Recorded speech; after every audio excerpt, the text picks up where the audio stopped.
Let's talk about the future of agriculture for a couple minutes. If somebody wanted to start your farm from scratch and make it the way it is in a year, what's the chances? Let's talk a little about Green Lightning. You're about the smartest person that I've met about this topic. So you were saying before, it's not just about nitrogen, what our stuff is doing, but it's doing something else. You had talked about how our stuff energizes other things other than nitrogen. Well, yeah, I mean, it's a key. Again, like we were talking about the light of life itself, yeah. I think is referred to as... When water comes through, it's hitting this purple elongated lightning. What is that purple? It's a good question. All right, Chris, we saw your beautiful farm. It's amazing here. Thank you. So beautiful. Like, we're in the woods of Tennessee on the Kentucky border, and all your beautiful vegetables and crops and flowers and meeting your family. It's so good. Thank you. Glad to have you out here. Yeah, thanks for the opportunity. For sure. And so let's talk a little about Green Lightning. You're about the smartest person that I've met about this topic of understanding how life is electric, and we have some fun stuff to talk about. So in that, N2 is diamagnetic, N by itself, which ends up being NO3 and NO2, is paramagnetic. In ground state. In ground state. So we have excited state versus ground state of the atoms of that element. So excited state is when electromagnetic signaling stimulates the atom. Okay. Right? It capacitates energy in that moment. Yeah. It's at a higher energetic value, but not readily available to plants. So that's why nitrogen-facing plants, they can actually access that, convert it over time, and put it in the soil. Right. But a regular plant, it needs it, but it doesn't have it. So there's always this fight that we're fighting over getting enough nitrogen in the plant. So yeah. Part of why we created Green Lightning was we finally had access to it. Exactly. So instead of mining it from natural gas and using the salts and other things that are not necessarily as good for the ground, but worked, we found a new way that people can make their own nitrogen on the fly. But it's not really just making nitrogen, it's really just accessing it. Yeah. Talk about that. What's your thoughts? Unlocking nitrogen through providing energy, through providing, like we keep talking about, photonic energy, through exciting those atoms that go back and inevitably always to ground state where they become available, but now with more charge to deliver to the plants. And in that moment of change from excited to ground state, that light, the light that we keep talking about, the light of life, is produced and put forth.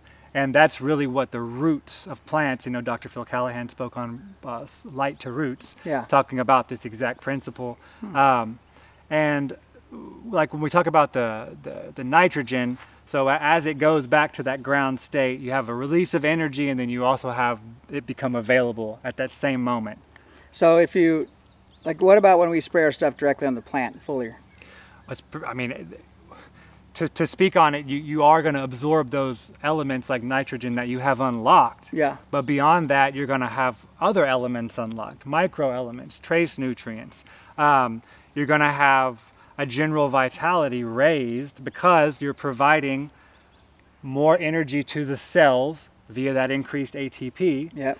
Now, other elemental processes, all the natural processes that are already happening are just going to be provided for energetically. Okay. So you were saying before, it's not just about nitrogen, what our stuff is doing, but it's doing something else. Yeah, I mean, it's a catalyst for all these natural transmutations of energy into their next phase, into their ascension, because elements go through like octaves of expression, basically. And, when we talk about paramagnetism, I read something recently, I like the way it was said, it has moments of magnetism.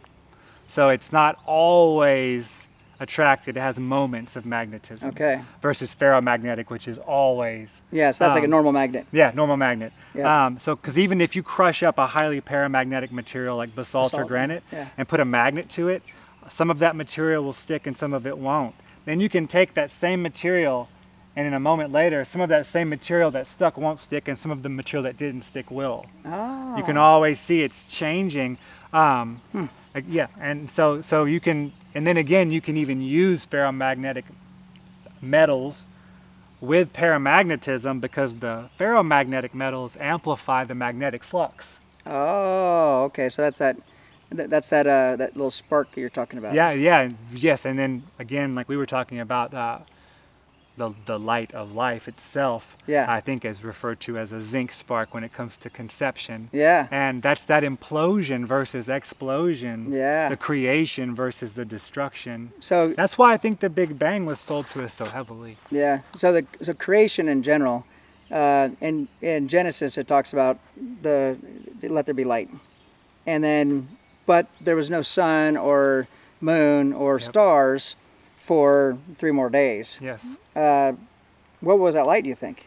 This is the light of life, like the actual currency. You know, even the sun itself that generates our visible light spectrums or illuminates our world requires that light to shine. All right. Like we know that energy through the sun, Yep. not because of it. And then we also have the sun hits the moon, and We have reflective light. and reflective light. And Yep. you even said that on was it Ulexite? That when it hits Ulexite. the ground, that it can go down in the dirt. Yep. And actually it's create like fiber optics. like fiber optics. Yeah, it carries light in like a linear in a direction. Which makes seeds grow that normally wouldn't have grown, or potentially bacteria take off, or it does different things. Yep, it catalyzes transformation basically. Like whatever is the next ascension of a mineral, it will give it the energy to make that transformation. So the sun is very hot plasma. Yeah. The stars are the same or cold plasma, depending on which one it is. I haven't personally been there. I'm not sure. Right. Just what I We're read. guessing. Yeah. Yeah. So from smart people that they figure that out, the belly of the Earth is also the lava is considered the same Plasma. thing, and then we have this like you talked about heaven and earth, and then you talk about and there's plasma in the belly of the Earth, and there's these other effects of plasma. And then the northern lights are plasma. Rainbow is plasma, and lightning is our biggest plasma. Lightning, I read something like 40 lightning bolts a second around the planet at all times. Yep. And that's part of the energetics. Can you speak a little bit Sure. about what that is? Sure. Well, lightning is really what's kind of driving the CEC that we're talking about in the topsoil. So all these plasmatic discharges, these lightning reactions, are putting a whole bunch of extra positively charged ions into the atmosphere. The ones that travel through the air and make it about 15 or so feet above the surface naturally start exchanging with the anions or the negative ions in the ground that are in endless deposit. Yep. That's what creates this potential difference. We can measure it as voltage that energizes the topsoil, gives life to soil microbes. That causes that allows- green effect the next day. Exactly. So every Green lightning. farmer, every gardener, they know that after the lightning storm, everything greens up. Yep. You know, you create more dissolved oxygen in water. Yep. Atmospheric nitrogen becomes available in rainwater. Yep. I mean, they call snow fertilizer Yeah. because it encapsulates so much atmospheric nitrogen. Yep. And I'm imagining if you were to have like a bunch of lightning and then a snow, it would be just, that rarely happens, but I'm sure that would be a combination that would be epic. That's hail does that too. Exactly. Yeah, it's like yes, I got these marble-sized hail balls that are fertilizer. Yeah, they are, they Yeah. are, despite their other destructive possibilities. Yeah. But yeah, so it seems as if lightning is really our most observable driving plasmatic force, and of course our planetary stars, all these other things, they could be highly involved. Yeah. I don't know how to like measure that. I don't know if anyone does, but Yeah. I'm sure there's someone out there. But we have this matrix of soil. That's why everything grows, even us, directly on this soil, on this medium, on this substrate. It's not just taking root up here in the middle of the air, Yeah. because that's not where those exchange potential difference incapacitate. It's Yeah. in this topsoil. So the bottom line from my perspective of farming and agriculture and life and health is that all life is powered by the same source. It just expresses dynamically in different ways, and soil microbes use the same life force energy we require. So, looking at it chemically is looking at residues Yeah. of light, then electricity, then chemistry. And then yeah. we also have water as a vehicle, Exactly. and yeah. water takes on even emotion. Like And that's really what's in the soil. Yeah. It really does come down to water on that level. Yep. For sure. We found that if we put our stuff on dry soil, sometimes it'll make seeds grow that never grew there before, but you have to put a lot on. Yeah. Other times it doesn't do anything until it rains, Right. and then you might have more. But at the same time, like normal nitrogen, where they put it on right before a storm, ours doesn't work the same. It's different. Yeah. And we're trying to understand that. But hydrogen is what's also in water. It's also, is it paramagnetic or diamagnetic? Diamagnetic, I believe. I think most gases, with the exception of oxygen Yeah. and nitrogen in ground state, Yeah. and maybe a small collection. And then with we know that we do make way higher dissolved oxygen than what the regular water starts out as. Yeah. Like it might be 3 to 7 dissolved oxygen, and it goes to 10 to 12 when we when it goes through our machine. The other thing is when water comes through, it's hitting this purple elongated lightning. What is that purple? It's a good question. The purple is almost a representation, like in Chinese medicine you have the red and the blue that will represent like yin and yang. And I mean this is a little bit obtuse, but together they obviously make purple. Yeah. Purple is in Qigong medicine the color that you envision when your inner capacitor basically is reaching full speed and is discharging energy. Whoa. These are all really interesting coincidences more than explanations. But what is that purple? Because they say that purple isn't even a real color, that we see it, We perceive it. that we perceive it, but that it isn't there, which is hard for me to really grasp the difference of, because perception guides so Well, we know much. that argon is what accesses it, Yeah, and we're doing that through which the is lightning. in neon and all those other types of. Yeah, Yeah. neon is plasma. Yeah, exactly. Yeah, same thing, like plasma TVs. Yep. Yeah, so argon is what makes that. So it's pretty interesting to kind of understand. It's what makes pretty much everything work. Yeah. And then there's also seasons where some work better than others, and then there's the light effects. There's a light signature, some people say, in the product. Now, regular nitrogen is different. We're mining it out of the ground, or we're bringing it from manure or from other things. Has to go through the ammonia process. Ammonia process. So you had talked about how our stuff energizes other things other than nitrogen. Well, yeah, I mean it's a key. So when it energizes it, do you think we take minerals and make them more active? Well, I think there's no way that it doesn't do that. So that's what we've had people that they've tested their crops afterwards, and they had higher levels of different micronutrients that they haven't had in a long time in those same crops. They didn't add them. They're giving life to soil microbes, which are doing it. Is it because the roots growing deeper, or because it's adding an energy that helps it get into the plant quicker?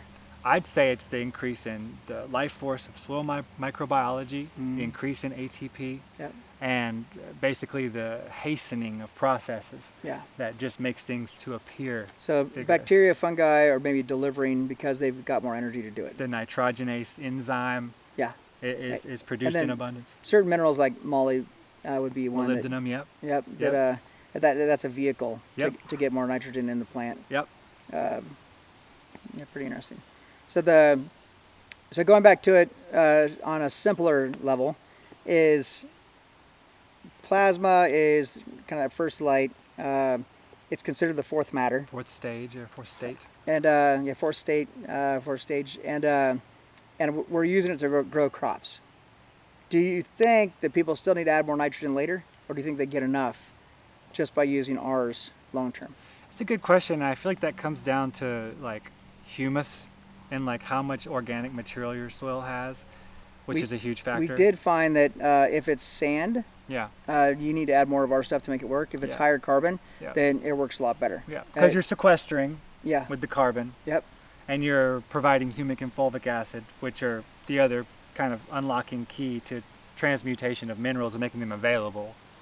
Now, one more thing. We had alfalfa guys, then we recently saw it on our farm where we sprayed the green lightning after we grazed it down heavy. Mm-hmm. Where we sprayed it, the clover came back with a vengeance. Like every square inch had clover on it, and then it's like knee high. Like it blew up in 2 Which weeks. is then fixing nitrogen. Which is then Yeah. it's all about Yep. multiplication, Yep. right? Yep. Where I didn't put it, it grew weird weeds, and there's like one every 2 square foot.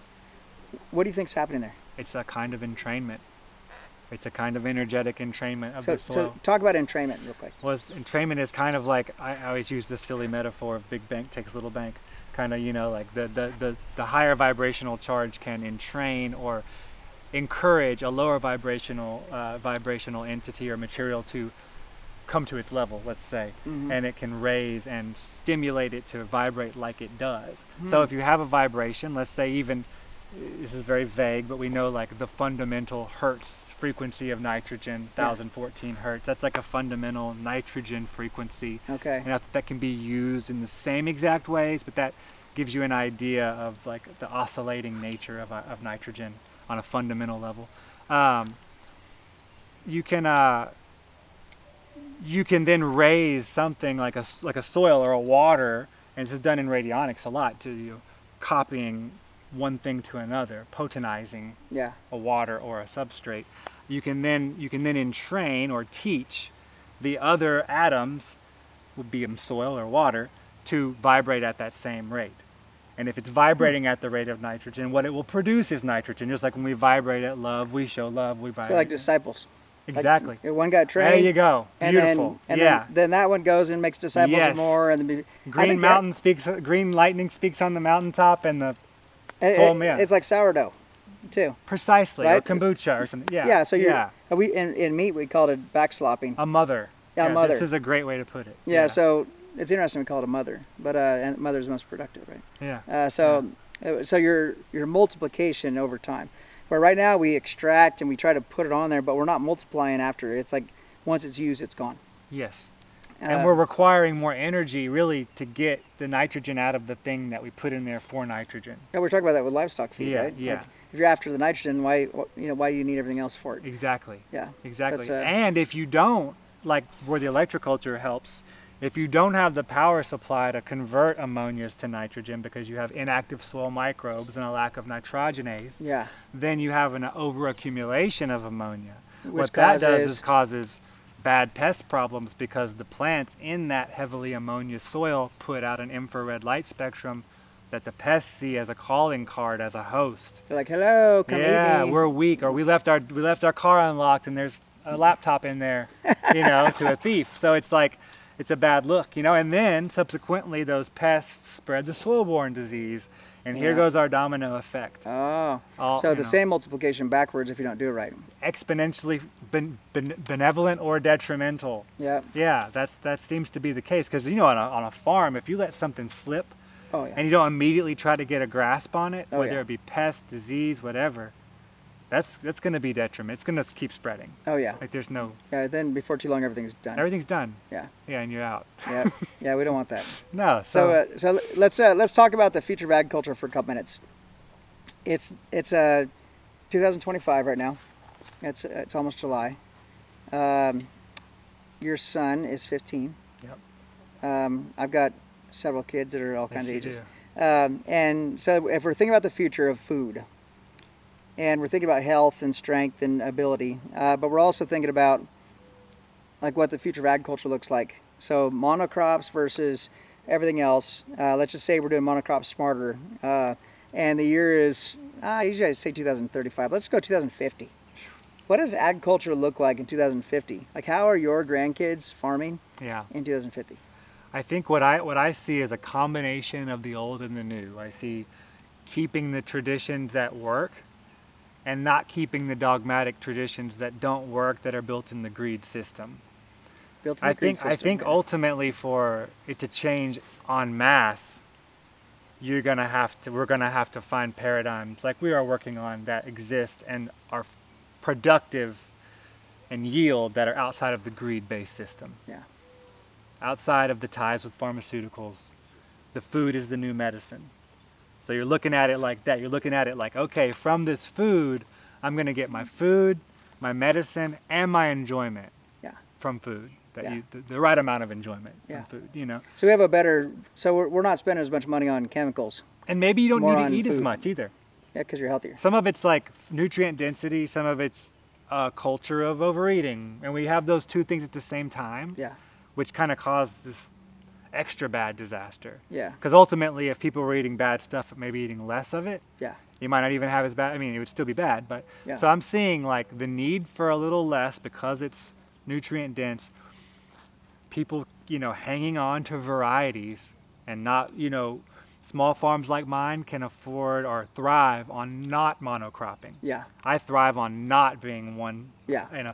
I totally get the need for monocropping on some levels. And I don't think it's ever going to disappear altogether. Yeah. And I totally think I know, because we already know how it can be done without all the detriment to our world. Yeah. It's really not that complicated. It's a matter of, which is not, I'm not speaking out of turn, but it's a matter of like reorganizing how you're doing things if you're not doing them outside of that greed system and outside Kind of a priority. Yeah. Prioritizing. It's a priority. You can't legislate morality. Yeah. So this kind of gets in a bigger, hairy conversation too. Is head in that direction. Is if somebody wanted to start your farm from scratch and make it the way it is in a year, what's the chances? They could actually do it pretty well. I mean, if they wanted to do what I'm doing, you know what I mean?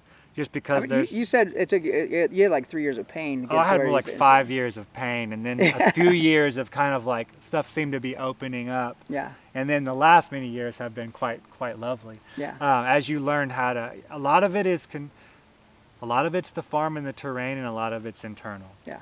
I was looking at everything as like fighting against me, weather even. Yeah. Stressing over things that I had little to zero in most cases control over, and then not attacking all the things I did have control over. So a lot of it's the individual. So part of that is also like your electroculture stuff.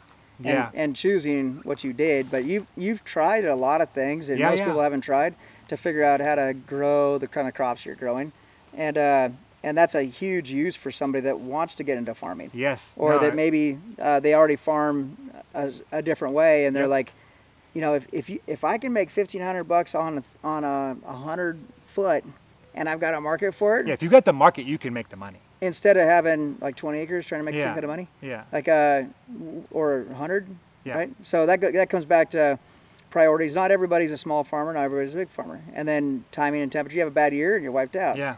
Right. So going back to that, if you were gonna like dream up, 2050, and you were gonna, and we know that there's gonna be more people. Mm-hmm. We're gonna have another couple billion people to feed globally. You're already in what countries with your electroculture stuff? Every continent except Antarctica. Country, yeah, probably 20 countries. Yeah. So like we're in 29 countries in the past year. Yeah. And we're not on social media.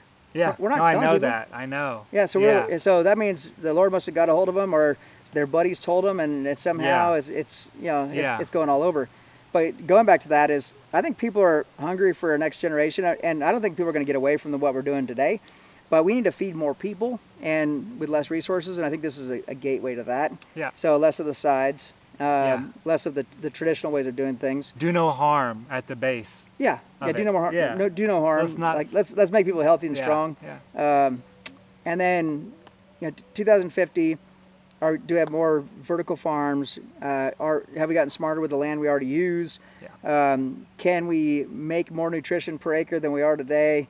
Do our animals eat different feed? These are all kind of things that I've been thinking about for a long time. Yeah. Like how do we feed, another, 22 billion people, not just 2? I think the systems that you and I both are working on, both separately and together, are part of the solution. Beyond that, I think learning how to use minerals more wisely, learning how to use them in a way where you're not applying the mineral that you want, you're applying the mineral that it will become, which gets into like the use of the Russell periodic table. So bioavailability, by using the right stuff to make it work. Like, what will it become once it interfaces with humus? Like if we wanted to have more magnesium in our body, we don't just take magnesium, we also need malic acid. That's why chocolates and cherries go great together. There you go. Right? Exactly. So same thing with the ground. Yes. So, and also at the same time, a lot of guys, like we bought a piece of dirt and had soil on it last year, and we let it fallow. It's got every weed you can imagine on it. Yeah. It's chelated. Yeah. So now it's got an expression of all the weeds you were trying to get rid of in the first place, are now all their cousins have now showed up. Yep. And you're having all these problems. So I think it's all about balance. And that's another thing about, real quick on weed talk, and then we'll get back to our farming and doing other things. But weeds are an expression of a lack of minerals. Lack or abundance. Or an abundance. Yeah. So it's like an allergy. Yeah. So if you want to grow more of those, you do this. If you don't, what are your biggest struggles with weeds? The biggest struggles are probably some of the grasses. which are, I think, every farmer, or at least the way we grow, Yeah. a big issue. And we grow with paths in between our beds Mhm. for several reasons, so our grass struggles might be a little bit more real Yeah. than just a big field. But some of the things that we do consider weeds aren't necessarily noxious, like the purslane Yeah. and things like that. Yeah. Dock is probably our big. The problem that we have with weeds is simply staying on top of them as far as letting them not take over newly seeded or planted crops. Yeah. Something like carrots, we have techniques like stale bedding and stuff like that, which are going to help. So that burns them out? Yeah, you burn them. Yeah. And you let them sprout. Let the weeds sprout and you burn them. Yeah. And that's after the carrots are already sowed. You just Yeah. do that in between that gap of time between seeding. Oh, that gives you that time for the carrots to finally Yeah, catch up. and then maybe heats them up a little bit so they get going. 100%, almost always the day after you flame, Yeah. you got these nice tidy rows of carrots because you've warmed it up a bit. Oh, okay. So it's little tricks like that that can help mitigate weeds. I don't think weeds are they're just annoying. They give you indicators on what's going on. Yeah. So from an agronomy level, they're helpful. Yeah. They help you see the areas that you're not spending enough time paying attention to. Yeah. So I don't consider them like a noxious problem on our farm anymore. It's hard when it's a new ground, and I mean, if it's been just a grassy, soddy field for 40 years and you're trying to start garden beds like we did, Yeah. then it was definitely a chore to keep them at bay. Yeah. But we also do some creative things for weeds in the broadcaster, like with weed peppers and some quantum agriculture stuff where we burn the seeds. That's 2050 stuff. Yeah, exactly. Yeah. Exactly. How many people do you know that does that kind of stuff now? It's more common than you think. Really? I actually ran into 2 folks this week talking about it. A fellow who came to visit yesterday from East Tennessee, and then another lady who's in Wisconsin I've been messaging with. So I wouldn't say it's common, but it's not the most rarest thing.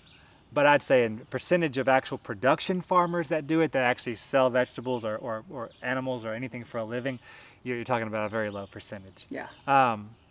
You find this estuary of people who do agricultural work for a living and are adaptive of these other quantum agriculture is much lower overlap than people who are just interested in both a little bit. Yeah. I have a garden and I'm also interested in this stuff. Yeah. But to get the meat and potatoes, let's say, of it working and how it works, this type of long-term multi-seasons growing in the same place year after year, the same crops, then you get to delineate the compounding variables. Yeah. And you can actually see the results. That's how I'm able to see the effects of green lightning. Because if this was my first or second or third year gardening, I really wouldn't know confidently But now to you tell know. you. Yeah, I know. You're like, I last know. year Yeah. that would not have done this. Nah, yeah, it's very definitive now, and I'm Yeah. confident. It's not just a weather thing. Yeah. This is an absolute. Exactly, Yeah. because even with electroculture, I deal with this a lot, where it's like everything did amazing, and I'm like, that's great. The electroculture helped for sure. You also had great weather and good weather, a good regular rain. Yeah. You chose good varieties. Yeah. You provided good humus. Yeah. So You paid there- attention. Yep. So never would I want to attribute the full success or failure Yeah. to one variable. Yeah. But what you want to do, and that's why I call it hyperdynamic, is because we want to take all the things that work Yeah. harmoniously together, Yeah. that build each other up and magnify and amplify each other's effects, and then utilize those all together as one nice system. Yep. And that's really where I feel like we're at kind of finally almost with the production here. Yeah. We're able to grow a lot less plants and still yield more consistently each year. It's like less plantings, more yield. So where do you see your son and your family in general farming? I mean, you're still young. You're early 40s. Yeah. Let's just say you're 70. Yeah. Are you still on this piece of dirt? I think I'll still be here. Yeah, I love this place. Maybe I'll have gotten another place too by then, or something. Who knows? And somewhere warm, but somewhere warm in the winter. Yeah. But no, I think know you dig the Caribbean. Yeah, I do. I think we'll be here. I'm trying to do more and more, like you said, someone who wants to start a farm like this. Yeah. I'm trying to do more work where I'm helping other people Yeah. directly. Multiplication. Yeah, with Yeah. the equipment, with the electroculture equipment, and with just general information on how to really apply these things. Because, just like you, we end up helping people who are kind of almost on two extremes, who Yeah. are kind of set and are just wanting to expand, Yeah. or people who are in dire straits. Yeah. And so it's kind of, you know, we're oftentimes helping people who are either desperate or extremely gung-ho about everything. And so it's, Yeah. um, Early adopters yeah, versus like if this works for me this year, then I can actually keep a farm. yeah. And I've had some of those customers with electroculture who I almost am like, you know, I have full faith and understanding and confidence in my systems. Yeah. Nonetheless, it's hard for my heart sometimes to sell a desperate farmer something. Yeah. But I know. And you're only selling something that's like a couple $500. Oh yeah, no. It's not like they're but putting in a sometimes, massive. man, that's a lot of money Oh yeah. to farmers. Yeah. And I've been there, so I understand. Yeah. And but to be able to confidently say to them, no, this is going to help you. Yeah. And I pretty much have 100%. I haven't had anyone say otherwise. Maybe they're out there and they haven't spoken up, to be Yep. fair. I've never had anyone but positive results feedback to me. So And usually you get more negative feedback than you would positive. well, I mean, if you don't have negative feedback, you're probably not trying hard enough. Exactly. Yeah, I'm probably not being weird enough. Yeah. Yeah. Yeah. So a hairy audacious idea, Green Lightning. Obviously, you've been using it. You also did the same thing we are with a little plasma gun, Yeah. Yeah. and you created it with water, and you're using your Before fingers I for knew things. about Green Lightning years Yep. ago. Yeah. And then your technology. We had talked about it. Like, what's the biggest farm that you've done so far? Like a biggest stretch. The with your biggest stuff? one that I have done is hundreds of feet. The biggest ones that I have sent equipment to that Yeah. they have installed is much larger, many acres, but they're apt and set up for giant farms. It's really just about the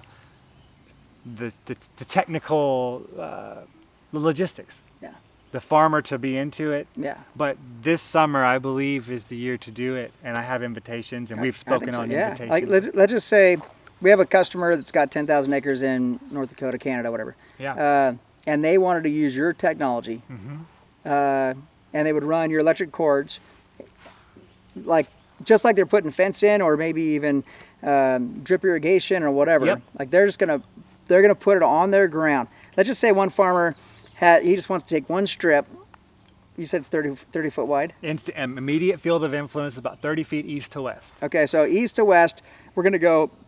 Do you put it east or put it west? You put the antenna on the southern perimeter Yep. with the rod facing south. Yep. The wire traverses down the pole into the soil to the furthest northern point, Okay. and then your influence is east to west. Okay, so let's just say you're going north to south for a guy that's got a section, 640 acres, and No he's just problem. doing one. Yep. And I mean, you could obviously build a fence for that. Why couldn't you do this? The cost isn't really that big of a deal. It's more about just getting it in the ground. Oh yeah, no, the cost will be low. And if you were going to pick one crop to make the biggest effect and see how it works in the plains, say you got corn, you got soy, you got wheat, you got barley, you got canola. I do corn and barley. Corn and barley. I like to see a corn because it's such a high end loving plant. And you've done corn. Oh yeah, Yeah, yeah. it does excellent. Yeah. I mean, there are some crops that I say shine with electroculture: peppers, beets, carrots, corn.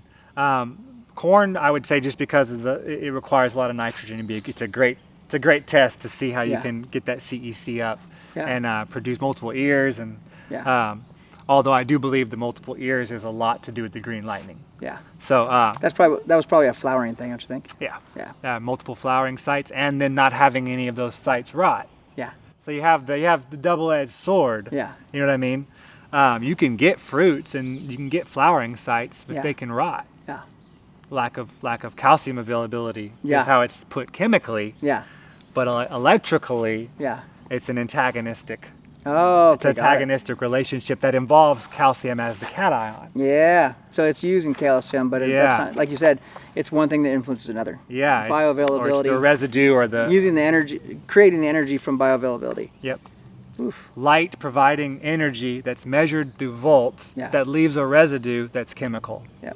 That's the best way I know. So talking business-wise, a guy's got 10,000 acres, and he wants to put it north to south on 600 acres, 6,000 acres, whatever, and he's got the revenue to do it. What do you think it would cost for a guy to run? I mean, it's hard to say. It's a hard question because I usually end up consulting all my customers because each property is so different. Yeah, let's just say it's one long run. One long run south to north, and I'll put it this way. If you took a 30 or 40 foot swath east to west, yeah, and you put an antenna at the southern perimeter of that swath that runs east to west, you could run one single line down the center of that, infinite distance. So you have to think, oh, you're buying one antenna. And that's only north and south. But if you go the opposite way, you have to do it every 30 foot. Well, no, you install the antennas in an east to west, or like an east to west bank. Oh, got it. Yes. Okay. But the actual antenna is on the south with facing south, running north. Okay. East to west is like this, so you would pop, pop, pop. If you want to cover them completely, then you would just put another one 40 feet away, 40 feet away. That's what I do. Even though it's 30 feet, that's an instant field of influence. It's going to expand. And you can even get away with 50 feet between them. Yeah. So you can cover large spaces. So basically, you're very economically. Because your apparatuses are not that expensive. No, most of them are under $400. And the galvanized, like, what's that galvanized wire cost? Oh man, you can buy 1,400 feet of it for like $80. Okay, so you're talking cents per foot. Yeah. So I know a lot of these guys, obviously they're not going to have, like, they would have to see a pretty big return on their investment if you're only making $100 a year anyways, breaker. Yeah. But if you're going down that road, I think it'd be pretty interesting to see what it might look like for a big farmer to try it. But also we have potato farmers, beet farmers. Beet farmers, great. And it might be just 80 acres, but it'd be interesting to see. I'm sure we got some guys that would be interested in trying it. Yeah. And I think that once they get their heads wrapped around it and they see that it works, that heads towards that 2050 of what it might look like. Yeah. You call it subtle energies? Subtle energies and feeble energy? Feeble voltage. Yeah. Feeble subtle voltage. Energy. Okay. So like subtle energy refers to like morphic fields too, tensor fields, all kind of energies that we can't really grasp our vernacular, let's say, around. So these are like earth energies, like around the earth, like that's why you go up high. Earth and atmospheric. Oh yeah, earth and atmospheric. Yeah. So you're getting atmospheric that goes down into the earth, and then once it hits, it creates that CEC and then stimulates biology and makes root growth. It's fluxing potentials in our conductor, which is our galvanized line. Yep. How deep can you go, or should you go? So the rule of thumb is you want to put your ground line conductors deep enough to where your deepest tillage will not destroy it. So maybe 18 inches. I put mine around 16 inches, and that's a little overkill because I'm usually not going that deep. Yeah. You can go deeper, or if you're no-till, you can go much shallower. Yeah. Like I know people who only put them down a few inches, and that's fine. The real idea is to get the line in the rhizome layer. Yeah. Around the roots. Mm-hmm. That's really what you're after. So if you're too high and the roots are growing deeper than that, you're not getting the job done. You will get the job done, but it's just not as ideal. The voltage will still discharge in the soil. It will still capacitate. It will still get there.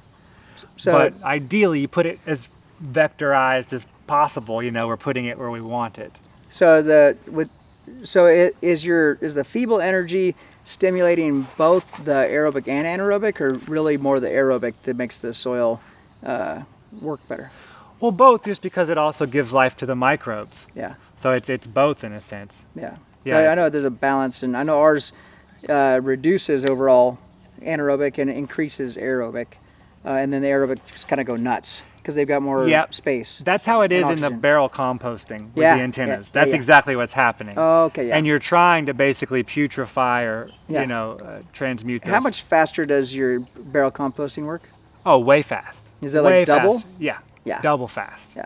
And I can make them in specific to the crop. So it's mineralized. Yeah. So I can put them in the barrel for a crop that's upcoming. Yep.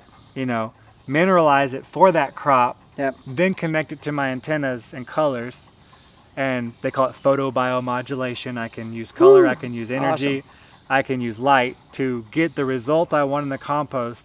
And then I can roll that barrel over to where it needs to go and disperse it. What about doing an extract out of it? Would it work the same? Out of the compost? Yeah. Oh, in theory, yes. Yeah. That's what like the Hiawassee does. Yep.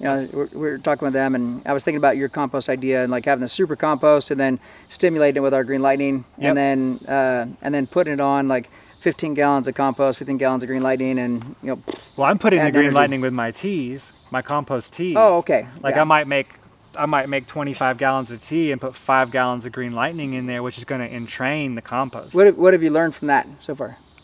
I've learned that everything is doing great, and like I'm not having a lot of issues. So what I mean by that, this is the first year that we're making that solution. Yeah. There's a host of issues that we haven't encountered this year, and we've pretty much gone over them on the farm tour. Yeah. The lack of pest pressure. Yeah. I mean, we haven't lost anything to pest. You know, had a few aphids in the spring. Again, that comes back to like Green Lightning and to some degree electroculture versus other fertilizer options and other ways to get that nitrogen, let's say. Yeah. Is that if you don't have the power supply to convert that ammonia-based nitrogen, you end up with ammonia and you end up getting pests. Yeah. Especially aphids. Because aphids love that nitrogenous soil that's just ammonia, and especially in the spring when it's wet. It's also the stinky stuff, right? Like Yeah, that exactly. Off-gassing smell. Exactly. Yeah. Awesome. Well, thank you.